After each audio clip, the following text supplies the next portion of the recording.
रहमतुल्लाह अलैह दरवेश थे दिल्ली के, बहुत सारे लोग मुरीद थे। एक बड़ा खिदमत गुजार मुरीद था, मजदूरी करता था, गरीब था, तो 6 बेटियां थी उसकी। हजरत साहब के पास रोज आके कहता, हुजूर बच्चियों के लिए दुआ करें, अल्लाह कोई असबाब पैदा कर दे। एक बच्ची की शादी का खर्चा 1000 दिनार है और मैं गरीब हूं। हजरत साहब दुआ कर देते।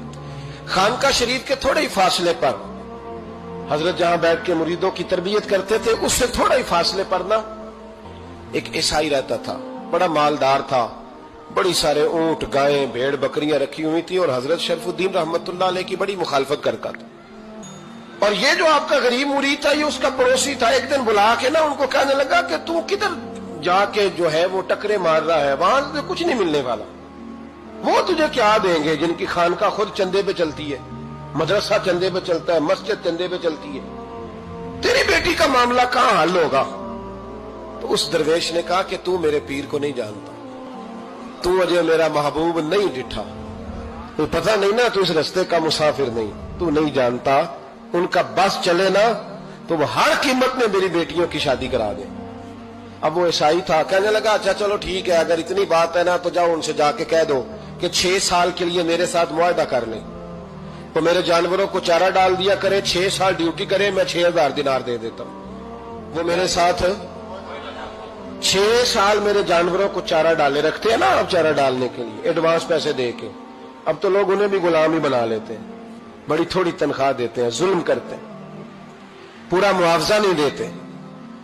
हजरत शेख शरफुद्दीन के बारे में वो कहने लगा, जब अपने पीर से जाके कह के मेरे जानवरों को 6 साल चारा डाले, मैं 6000 दे देता हूं, तू जो कहता है हर कीमत पे जाने को तैयार है। उसने जब ये बात की तो मुरीद ने नाराज हो गया, वो लड़ाई हो गई, गिरबान पकड़ लिया, झगड़ा हुआ, बात बड़ी दूर गई।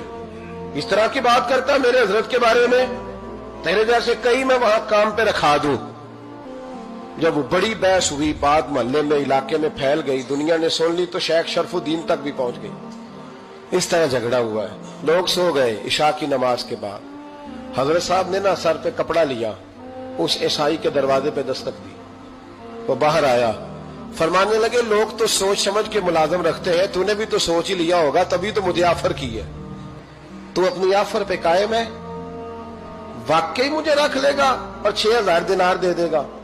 कहने लगा जा बाबा काम कर अपना। फरमाया नहीं, तूने इतने लोगों में बात की, इतनी बहस हुई, तो कायम है? कहने लगा मैं तो कायम हूं, पर आपने नहीं कायम रहना।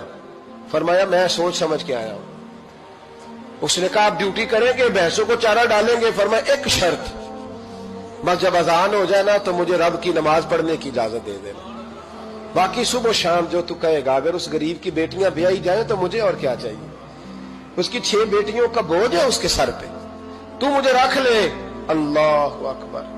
वो कहने लगा चले पे मेरे साथ खते बंदगी कर ले। आजकल हम स्टाम करते हैं, उस जमाने में खते बंदगी होता था, गुलामी का खत। काजी शहर के पास, यानी उसका ख्याल था कि चलो स्टाम की बात करूंगा तो भाग जाएंगे। फरमाया चल मैं तैयार हूं। काजी तक गए, तय हो गया, 6000 दिनार दे दिए। हजरत ने मुरीद को बुलाया, फरमाया पुत्र ये ले जा, जा मेरी बेटियों को रवाना कर दे। कहने लगा हुजूर ये क्या कर रहे हो आप, कुछ सोचे?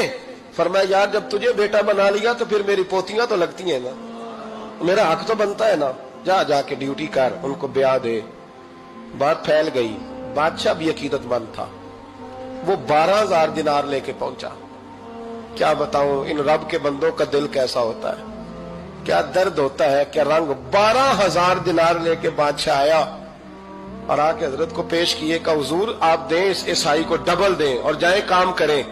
आप फरमाने लगे तू पैसे दे, शर्तें ना लगा, मेरा जहां दिल करेगा मैं खर्च करूंगा, मुझे तो मजा ही अब आने लगा है, अभी तो लुत्फ आ रहा है, अभी तो जायका आया है कुछ करने का, पैसे देने हैं तो दे, पाबंदी ना लगा, जहां मेरा दिल करेगा मैं। उसने कहा हुजूर ठीक है रख ले। हजरत ने फजर मस्जिद में पढ़ी, जेब में 12000 दिनार थे, ऐलान फरमाया भी किसी और की बेटी भी बैठी है तो पैसे मेरे पास है। वो 12000 दिनार भी बांट दिया और 12000 दिनार बांट के ना तो फिर चले गए खेत में चारा काटने। उस ईसाई को किसी ने बतलाया कि उनके पास तो 12000 आया है, पर तुझसे जान नहीं छुड़ाई उन्होंने। वादा ये हुआ था कि 6 देंगे तो जाएंगे, जब तक देंगे नहीं तेरे घर में काम करेंगे।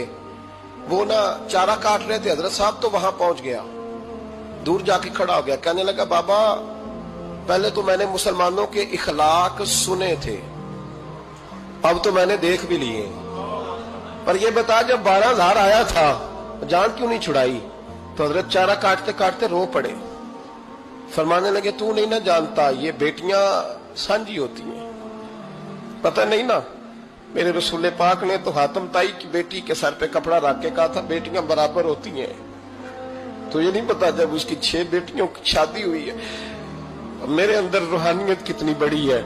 فرمایا پھر 12,000 آیا ہے تو 2-4 بچیاں پھر گئی ہیں، تو یہ نہیں پتا میں اندر سے راضی کتنا ہوں، میں تیری نوکری کرتا رہوں گا، پتہ نہیں اللہ کتنی بیٹیوں کو بیاہ دے گا۔ اتنا رویا وہ عیسائی کے پیروں میں بیٹھ گیا، کہنے لگا بابا میں نے تیری مخالفت کی ہے پر تیرے قریب آ کے پتہ چلا ہے کہ تو بہت اونچے اخلاق کا مالک ہے، اور اگر تیرا یہ مقام ہے تو تجھے اخلاق سکھانے والے محمد عربی کی شان کتنی ہوگی۔ ظالم کی بولیے جاتے نہیں لوگ جھوٹے گواہ بن کے، وکیل صاحب کو نہیں پتا ہوتا کہ یہ بندہ مجرم ہے جو میرے پاس آیا، کیا مجرموں کے وکیل نہیں ہوتے؟ بولے تو اس کو پتا نہیں ہوتا وکیل صاحب کو کہ یہ صاحب مجرم ہے، میرے پاس مقدمہ لے کے آئے، اور اگر بے ادبی نہ ہو جائے تو میرا خیال ہے قاضی عدالت کو بھی پتا ہوتا ہے کہ مجرم کون ہے اور مظلوم۔ میرے نبی پاک صلی اللہ علیہ وسلم نے اس قدر زیادہ سختی فرمائی اس مسئلے میں، فرمایا جس کو پتا تھا کہ فلاں آدمی ظالم ہے، ظلم کر رہا، پھر وہ ظالم کا گواہ بنا یا اس نے ظالم کی مدد کی، کتنی کی؟ شارحین لکھتے ہیں چاہے اس نے ایک جملہ بول کے کی، چاہے ایک، سارے بولیے، چاہے ایک غریب کو اس نے ظلم کیا تو کہتے ہیں علاج یہ سی، چاہے ایک جملہ بول کے کی، شارحین اس حدیث کی شرح میں لکھتے ہیں ایک جملہ بول کے چاہے مدد کی، جس بندے نے کسی ظالم کی مدد کی کسی مقدمے میں یا کسی صورت میں اور اسے پتا تھا یہ ظالم ہے، میرے نبی پاک صلی اللہ تعالی علیہ وسلم فرماتے ہیں اگر اس نے مدد کی، ابھی ظالم کی بات نہیں ہو رہی، ظالم کے مددگار کی بات ہے، اگر کسی نے ظالم کی مدد کی تو حضور فرماتے ہیں خدا بھی